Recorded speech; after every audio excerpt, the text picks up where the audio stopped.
Ah, Sikoyo, Bolingi Boloka, Bombombo, il y a Martin Fayolo à travers son fils, Mike Issem. Mettez-moi pas pour la vidéo, mettez-moi pas pour la vidéo.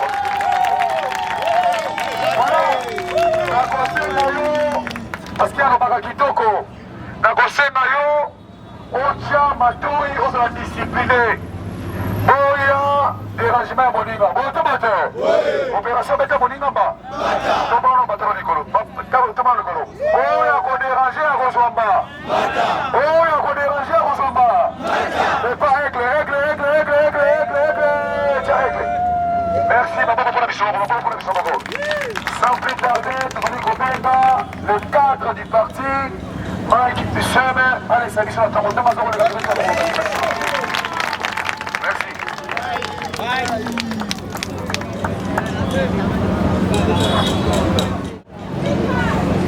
Nous avons dit responsable en place de résistance il y a 48 ans.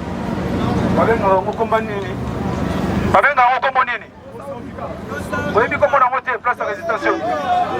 Ok, ça va. En tout cas, merci beaucoup. Nous avons Matata, coordonnateur pour les faillots de merci de Nabi, parce qu'il va y avoir un salon haïtien.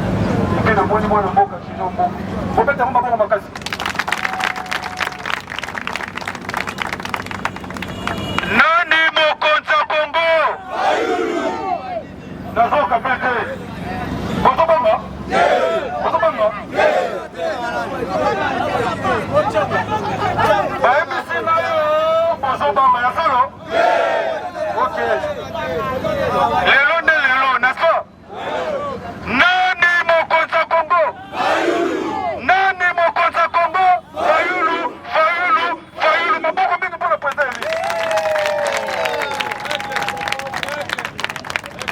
Esengeli bino nyonso boloba mpo yoka bino parce que ndenge naza awa ayebi keno naza awa mpo ye mutati ninga na ye awa mpe maloba oyo nakoloba ezowuta epa na nga te ezowuta nde epa na ye.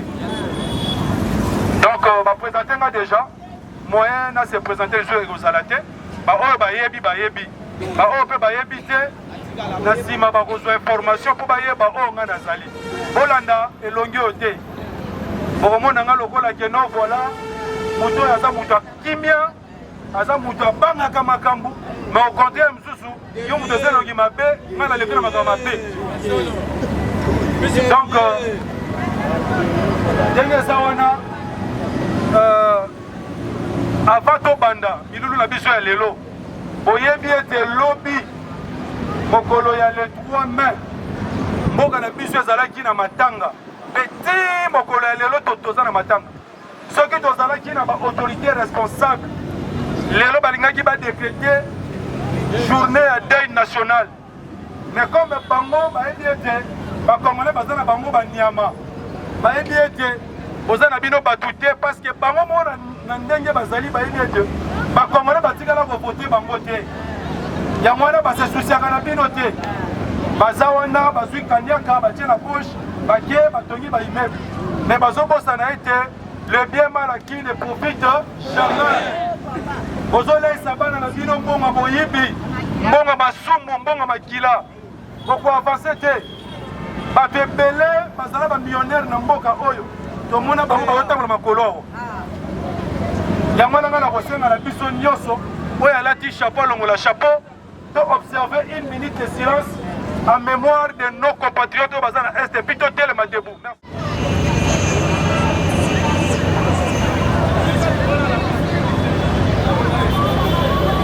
Ok, merci. Maman, on la ville Moko. Ok, en tout cas, c'est ça. Moko. Maboko, makasi pour la ville.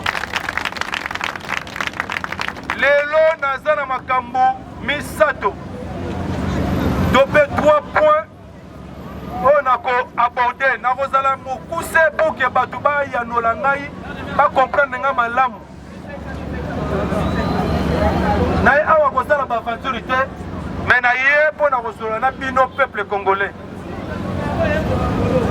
Ozaloza muto eside te. Ezaloza muto lamuka te. Mais oza congolais. Makambo eza ko concerner mboka esenge na yo oyeba. Parce que bato baza lelo na pouvoir ya moyibi. Baza makasi na lokuta. Makambo ebele lokuta eza ko circuler. bazokosa bino bazokosa biso biso attaque baéclaireur esengeli toya mpona koyebisa bino lolenge nini makambo eza koleka na mboka na koaborde 3 points essentiels mpe na suka na kopesa maloba na 2 ou 3 personnes oyo akozala na motuna ya kotuna parce que lokuta ezotambola mingi na nkombo ya le président élu Martin Fayulu lokuta ezotambola mingi na nkombo ya lamuka mpe eside yango na kopesa maloba na 2 ou 3 personnes na suka mpona kopose baquestion point liboso tokolobela oyo tozobenga crise sécuritaire na mboka na biso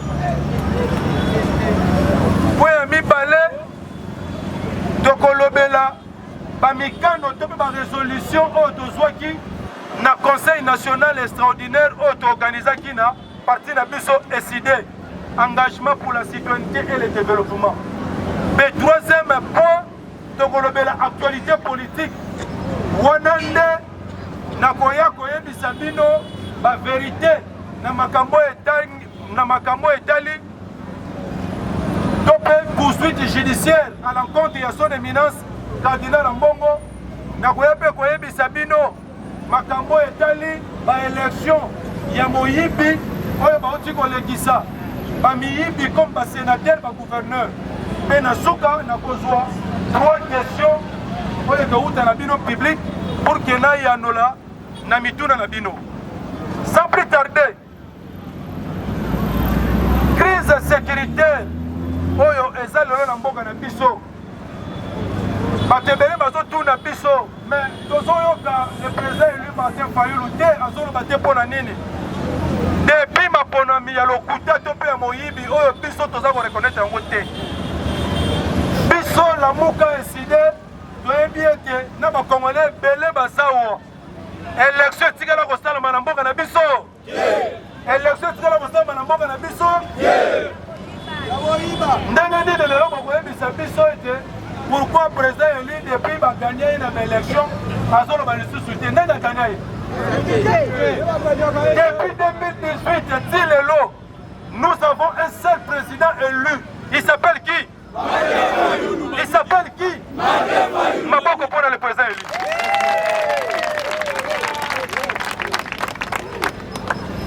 soki lelo le commandant du peuple ndenge bobengaka ye soki lelo aigle moto amonaka mosika avant tokomba to mpe tosibir parce que makambo oyo toza kosibir lelo c'est parce que ebele parmi bino bamanipulaki bino bandaki kokanisa lokola le président élu Martin Fayulu azo rêve azo comprendre makambo te mais lelo bokomi kopesa ye raison lelo bokomi koloba nani akolobela biso mais baoyo baza kolobake bazali baopposant basala bamarche tomona bango baleka na batelevizio toka bango ebele bayaki na baélection awa baaffairiste ebele bayaki awa oyo te nga soki mpe prix Nobel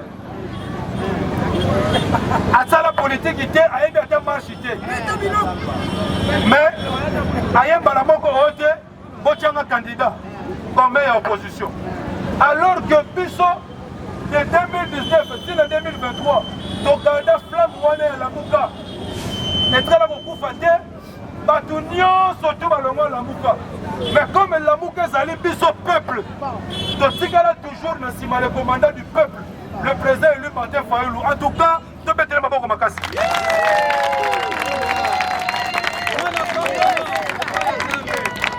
allez bino moyen na 2023 na baélection olie bo reconnaître leadership ya mutu wana olobi oyo te toluka tosangana mpo todesine candidat commun ayebana déjà tozala te na candidat commun moko oyo peuple apona le commandant du peuple le président élu Martin Fayulu m'a dit mais yo ye otiki makambo abale olobi te botianga candidat commun yokanisi soko leki Fayulu na mbongo nde ale soko ye na lamuka tozwi totie yo candidat commun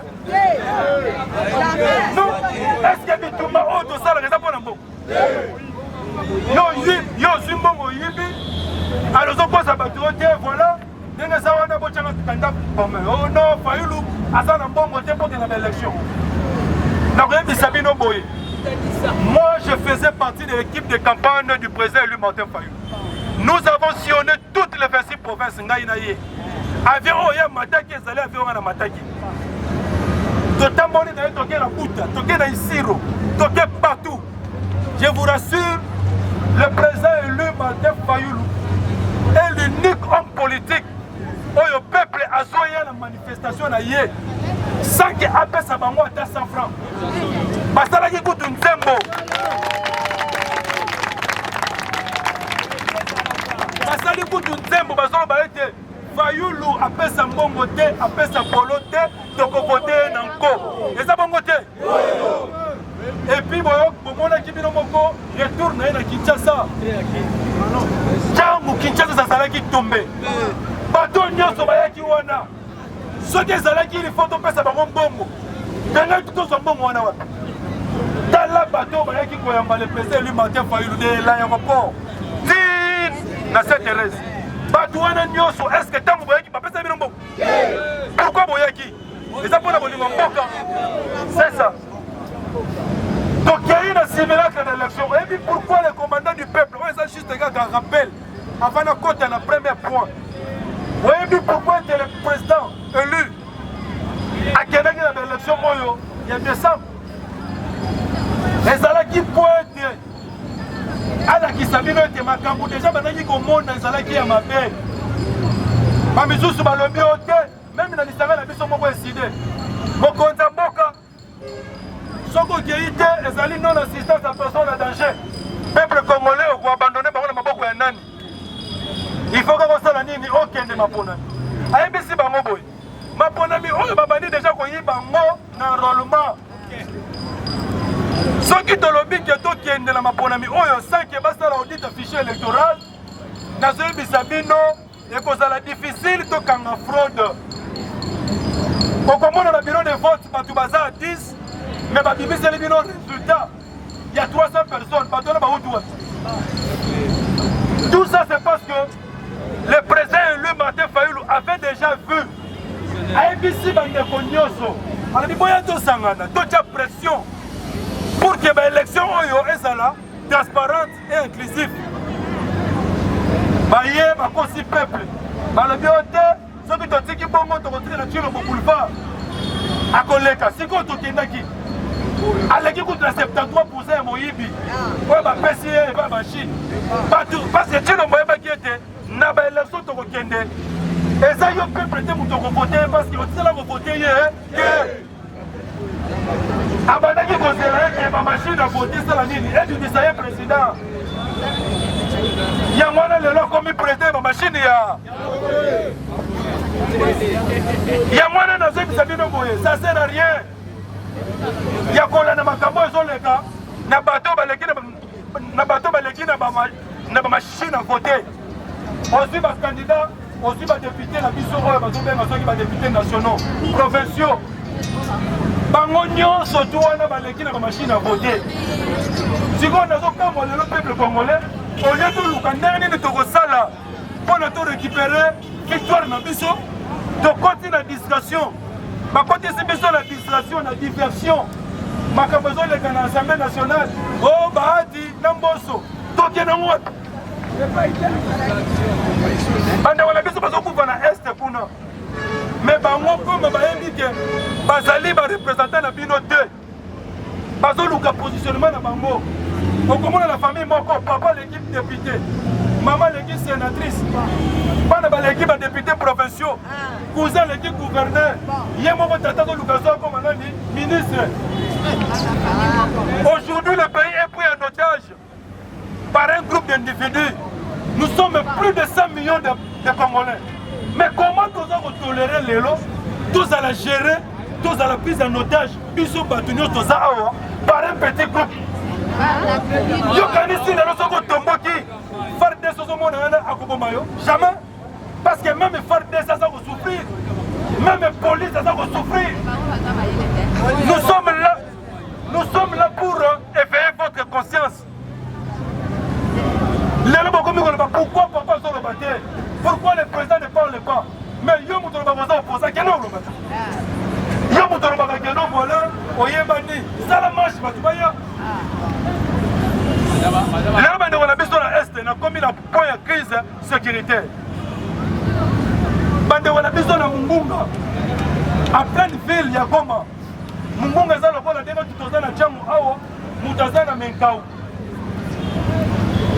babomi na menkau yo lobi te eza nango eloko te alors que eza Goma akosi bato na campagne awa que ono à la moindre escarmouche je ferai la guerre contre les Rwandais. M23 Bouto baza même pas 500 personnes sur le territoire on va déloger bango te bongo sikoyo kozala bitumba na Rwanda yo Félix okokoka yango yango wana tolobi boye bato bakosauve mboka na biso lelo eza biso moko ba ok parce que soki tolobi totikela bato oyo baza soi-disant na pouvoir ba résoudre baproblème bacongolais ya crise ya sécurité boyebaka ete tokoéchouwe mpi tokotikala baumbu na bango éternellement crise sécuritaire oyo ekosaggrave sur base de quoi suite ya crise ya légitimité na mboka na biso yango ezosala ete lelo bainstitution toza nango eza makasi te yango ozomona lelo moto lokola Rwanda akomi kozwa mpe maloba alobaka na mboka na biso parce que ayebi que devant lui il a affaire aux individus oyo baza na légitimité ya peuple congolais te yango ozomona Kagame ozwa maloba alobaka légitimité nde yango wana nde base source soki lelo le commandant du peuple était là comme président de la République je vous rassure avant même qu'il puisse se dire que non voilà fini la guerre bango moko déjà ba M23 balingai bazonga wapi na Rwanda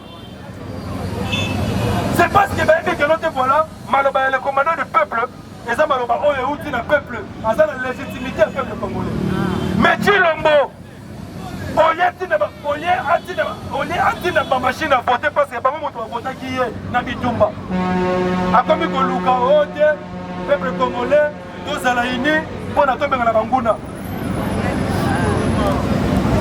yango na koyebisa bino boye toyebi bien ke crise ya insécurité na este ebanda utakala mais eye kosaggrave suite ya crise ya légitimité boretenir yango bien crise ya légitimité oyo euti na moyibi ya maponami to mpe na lopoto bazobenga odop électoral oyo esalamaki na 2019 oyo babotelaki biso victoire na biso mpe eye kosalama lisusu na simulacre d'élection oyo eleki na décembre 2023 oyo bamachine à voter bavote bato yo mutu me machine à voter vote yo apo lobi ke ono voilà nga naza eli de la ntango yo ndenge eno na ntango yo eze ntango evotaki yo eze ntango evotaki bango me bakomi kuno je suis eli de la ntango onga soki ogilumba soki ogilumba yo nana votaki na ntango bavote o te machine à voter elekisi yo apo koki nga naza eli ya ntango. C'est pour vous dire ceci. Oh, nyonso tout comme komona lelo eza na ba diversion. Bona ko disi ya biso. Pebi se bango boy. Organisateur que peuple congolais de la fandi kimia nde atiki bino bo continuer na buzoba.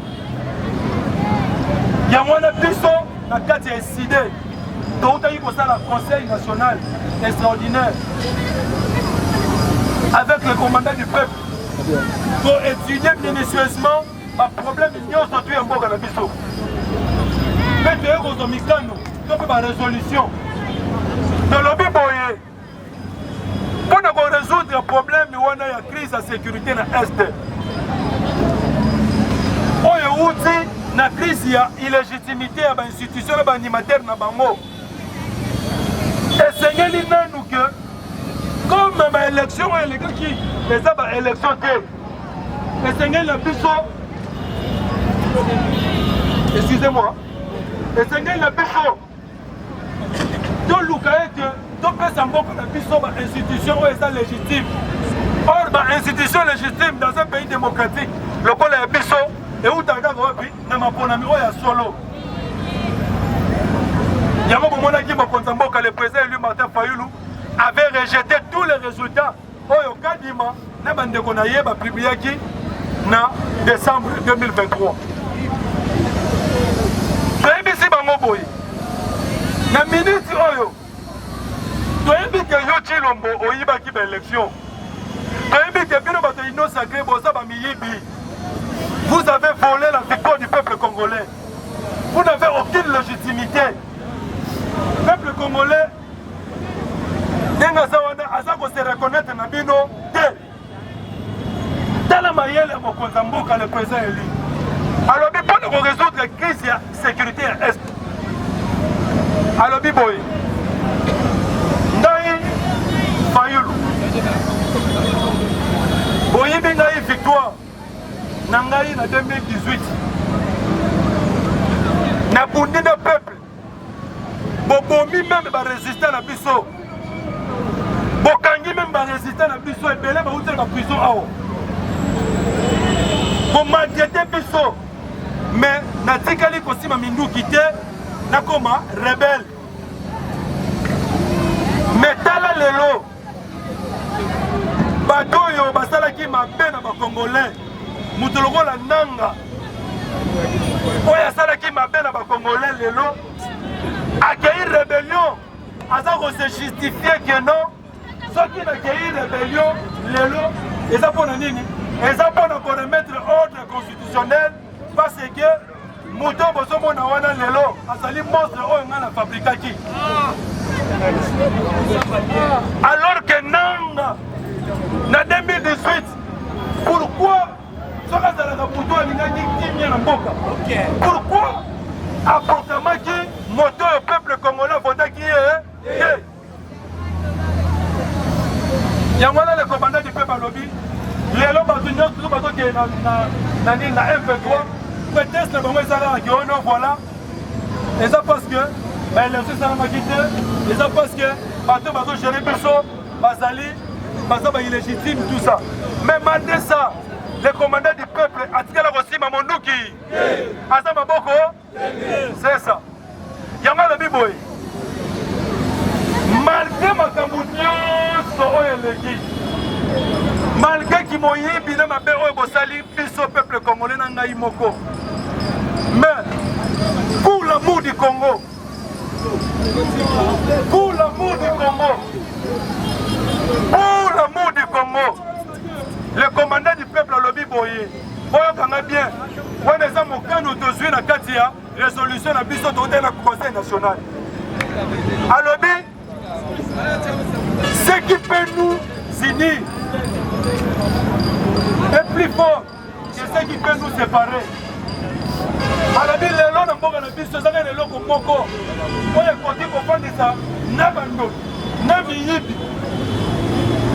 Et si comme Moko, ils ont dit Congo. Alors pour l'amour du Congo, moi, Martin Fayulu, na sengi na banganga nzambe, otototo na bapère spirituel.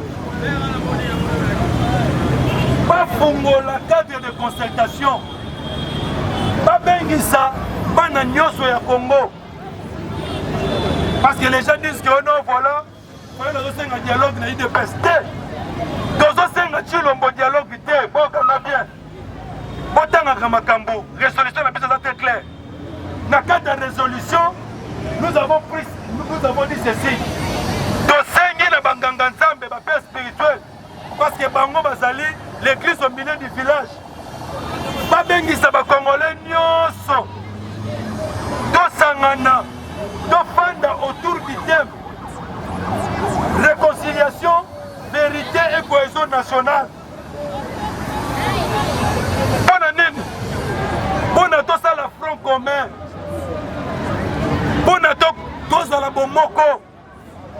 Ceux qui le besoin de M23 pour avancer, c'est parce qu'en interne, nous sommes divisés dans un Canada. Aujourd'hui, le président Fayulu n'a aucun contact avec Tshilombo. Il n'a aucun contact avec Kamel, avec Nanga. avec tout ce monde-là. Pourquoi? Parce que lui, il est resté aux côtés du peuple. On va le faire souffrir.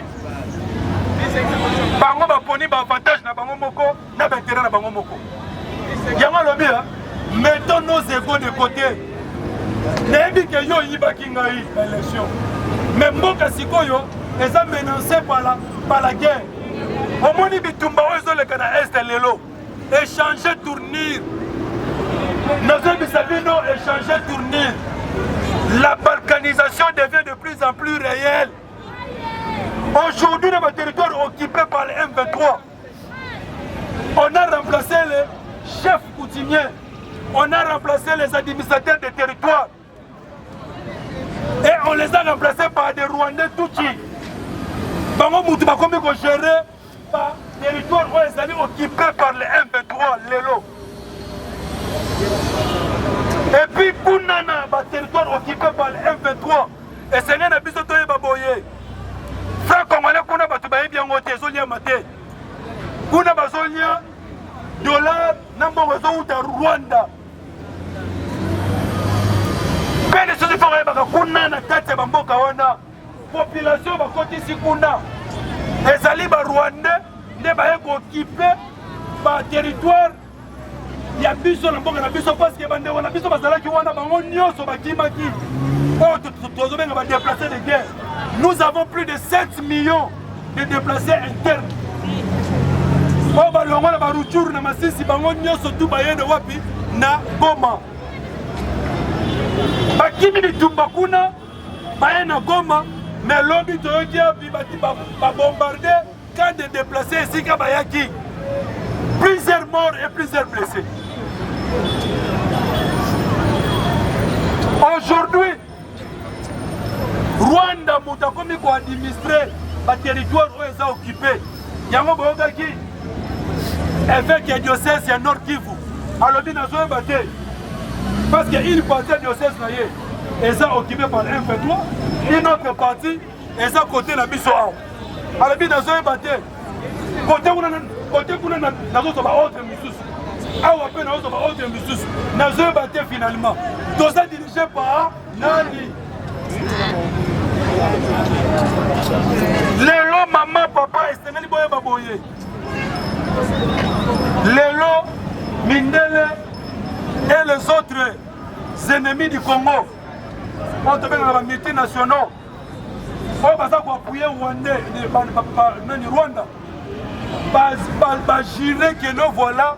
Il faut que Mboka na biso. Est-ce que Burundi mayango? Est-ce que Burundi Mboka na biso ekabama? Congo ekolobo. Congo ekolobo. Congo ekolobo. Moko. Yangwana, face à la menace de la balkanisation, nos moni, les commandants du peuple, le président élu Martin Fayulu, alors mettons nos égos de côté. Nous avons ensemble, ma père spirituelle, combien de biso to fana, to solo là, combien de la vérité. Après avoir commis la vérité, que yosa moyibi, tika moyibi, yosa ndoki, tika ki bondoki. Donc commis limbisa. Après avoir commis limbisa, nde tobozala na unité nationale, on va trouver la cohésion nationale. À partir de la cohésion nationale, nde rosala été, FARDC bazala uni soudé, pour na robenga na banguna libanda mboka na biso. Ok. C'était ça l'une des résolutions que nous avons prises. Mais dans le Bible, quand on a une crise, on est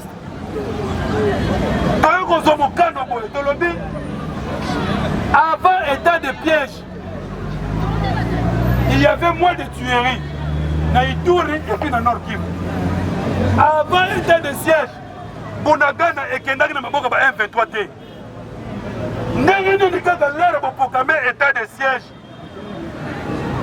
M23, Bazou Bunagana. M23, bakomi koboma, bakomi ko avancer, et puis bakomi koboma koleka. Avant même Dengue Tozalaki, avant que Chilombo a décrété état de siège. Yamana Tolobi Boye, état de siège, elle a ici déjà ma limite nango. tolobi ete baleve mesure wana bazongisa pouvoir na bacivile na baautorité civile parce que lelo bagénéral batiaki wana bakendaki mpona kotia kimia me bakomi na bango koinaugure bahôpital na balabala. Oh, gouverneur militaire, il était parti inaugurer un hôtel à Goma. Voilà. Gouverneur militaire, on l'a vu là-bas dans un port. Mais ça, ce n'est pas ton rôle. On vous avait mis là-bas parce que tout le monde a été mort à la biso, parti où on est allé menacé, il y a attaque militaire, au Tchakimia. Mais pourquoi vous êtes en moté? Yamana Tolobia, pas lever mesures en état de siège. N'a musika te parce que makambo toloba ke sebele parce que boloba kaite bino boloba ka mi na bopesa na proposition ke ce sont des propositions que nous avons faites parce que lelo to kutani to fandi to sololi to sali réconciliation moko sincère entre ba congolais pour mutu lokola ngai eloko ko fandi sangana kabuya to solo ezaka Congo mutu lokola kabuya ngana to fanda boye alors, c'est pour vous dire que là, voilà, il y a que le Congo qui peut permettre à ce que tout fan, tout sur le Congo. Ceux qui font le Congo, le commandant du peuple, le président élu, Alinga qui jamais a ce que la paix spirituelle, pas convoquer dialogue. N'est pas mon acquis, l'air de Sali, Conseil national, Oyoki, son éminence. Na mokolo ya Pâques omeli na ye wana ezalaki kitoko makasi aye korejoindre maloba ya le commandant du peuple alobi boye pendant que bambunda baza koavanse na este biso awa na Kinshasa tozala koswana ezanga ntina pendant que na este kuna mboka ezokende biso awa na Kinshasa tozoluka bapositionnement politique ozoluka ngai nakoma sénateur ngai nakoma gouverneur ngai nazwa mbongo mais ozoyeba te ke kuna na este bitumba ezali alobi ndenge nini tokoki ko